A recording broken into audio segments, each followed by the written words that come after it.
Midi 35, salut tout le monde. Il y a beaucoup de choses dont je veux vous parler. Ça ira vite pour ce vidéo journal. D'abord, il y a de l'action présentement dans Limoilou. Les policiers sont déployés dans le secteur de la rue Sapinière d'Orion.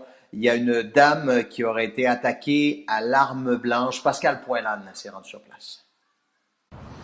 Les policiers ont reçu un appel vers 8h50 ce matin pour un possible drame conjugal dans le secteur nord de Limoilou. Alors, ce qui est arrivé, selon les policiers, c'est que l'homme aurait attaqué sa conjointe avec une arme blanche et ensuite, il serait sauté du deuxième étage. Depuis cette fenêtre ouverte que vous voyez, ce serait, selon les policiers, un geste volontaire. L'homme est en ce moment à l'hôpital où il lutte pour sa vie, tandis que sa conjointe est également hospitalisée, mais dans son cas, on ne craint pas pour sa vie. On n'aime pas ce genre de nouvelles, mais ça remet en perspective des données des dernières semaines. Rappelons qu'au Québec, depuis 6 semaines, il y a eu 6 féminicides. Retour maintenant à l'école pour les élèves de 3e, 4e et 5e secondaire, parce qu'on est maintenant en zone orange et ça faisait partie du protocole. Marie-Pierre Mercier s'est rendue dans une polyvalente. Vous vous souvenez, au début du mois d'octobre, en zone orange et en zone rouge, les 4e et les 5e secondaires commençaient l'école hybride. Un mois plus tard, en novembre, c'était au tour des 3e secondaires. Et aujourd'hui, dans les régions qui sont tombées en zone orange et jaune, eh bien, tous les élèves du 2e cycle peuvent revenir à l'école à temps plein.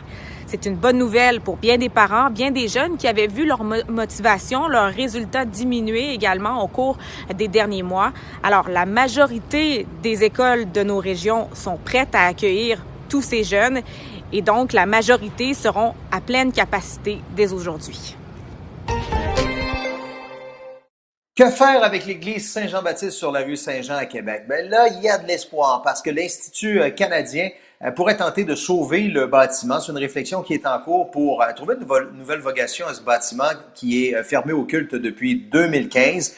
L'Institut canadien, je vous situe, c'est l'organisme qui est derrière la Maison de la littérature et ça avait permis de conserver le temple Wesley dans le Vieux-Québec.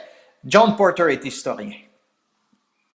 Ce sont des gens très sérieux. Ils y travaillent présentement. Ils le font en interface avec plusieurs intervenants du milieu, conseil de quartier, comité populaire, l'église, pas l'église, mais l'école voisine, l'école Saint-Jean-Baptiste, avec laquelle il y aurait sans doute des arrimages à faire et qui pourraient être intéressants.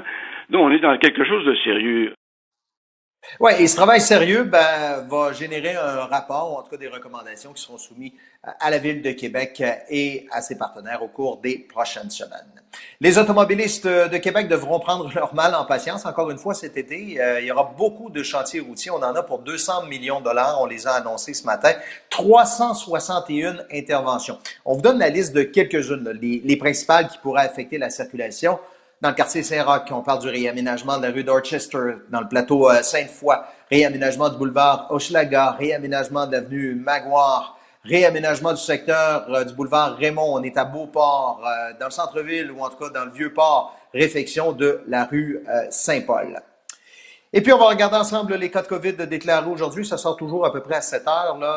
35 nouveaux cas déclarés dans la capitale nationale aujourd'hui. 2 décès s'ajoutent au bilan. Et pour Chaudière-Appalaches, il y a 6 nouveaux cas déclarés et aucun nouveau décès. Pour suivre l'évolution de la vaccination, pour en savoir plus sur la pandémie, je vous rappelle qu'on a une panoplie de statistiques disponibles en ce moment sur l'appli Info de Radio-Canada. Ici Bruno Savard, on continue de travailler l'actualité pour vous, puis on se retrouve au téléjournal à 18h.